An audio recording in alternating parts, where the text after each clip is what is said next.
महागाईचा फटका आता सलून सेवांनाही बसला आहे. नाभिक दुकानदार बहुउद्देशीय संस्था सोलापूरच्या बैठकीत सलूनच्या दरात 10% वाढ करण्याचा निर्णय घेण्यात आला. ही वाढ 1 जुलैपासून सोलापूर शहरातील सर्व सलूनमध्ये लागू होणार आहे. जारी करण्यात आलेल्या पत्रकानुसार महाराष्ट्र नाभिक महामंडळानं राज्यातील वाढती महागाई, उत्पादन खर्च आणि इतर खर्चांचा विचार करून ही दरवाढ करण्याचा निर्णय घेतला आहे. त्यानुसार सोलापूर संस्थेनंही सर्वानुमते दरवाढ लागू करण्यास मान्यता दिली आहे. संस्थेच्या बैठकीत नवीन पदाधिकाऱ्यांची निवडही करण्यात आली. वैभव शेटे यांच्या अध्यक्षपदी, बापूसाहेब काळे आणि भारत शिंदे यांची उपाध्यक्षपदी निवड करण्यात आली.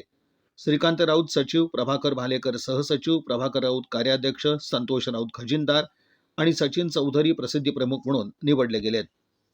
याप्रसंगी सर्व दुकानदार बांधवांना ग्राहकांना उत्तम सेवा देण्याचे आणि व्यवसाय आधुनिक पद्धतीने करण्याचं आवाहन करण्यात आलं.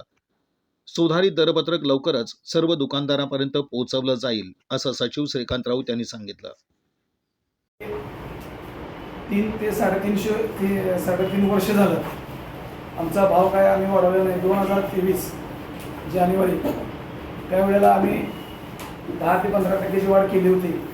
परंतु आता सर्व महाराष्ट्रामध्ये, मुंबईसहित महाराष्ट्रामध्ये 20% वाढ सलून व्यवसायामध्ये झाली आहे.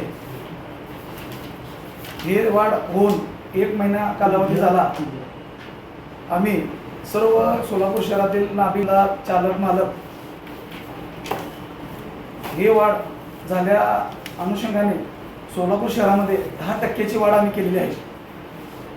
साधारण गेल्या 3 ते 3.5 वर्षामध्ये 120 रुपये कटिंग व 60 रुपये दाढी होती.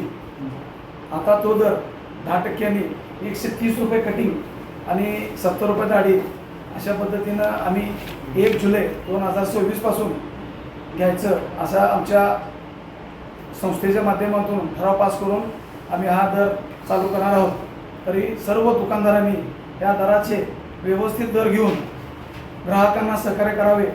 तसेच आपले दुकाने सुशोभीकरण करून, वातानुकूलित करून सर्व ग्राहकांना व्यवस्थित पद्धतीने सर्व्हिस द्यावी, सेवा करावी, असं मी सर्व दुकानदारांना आवाहन करतो.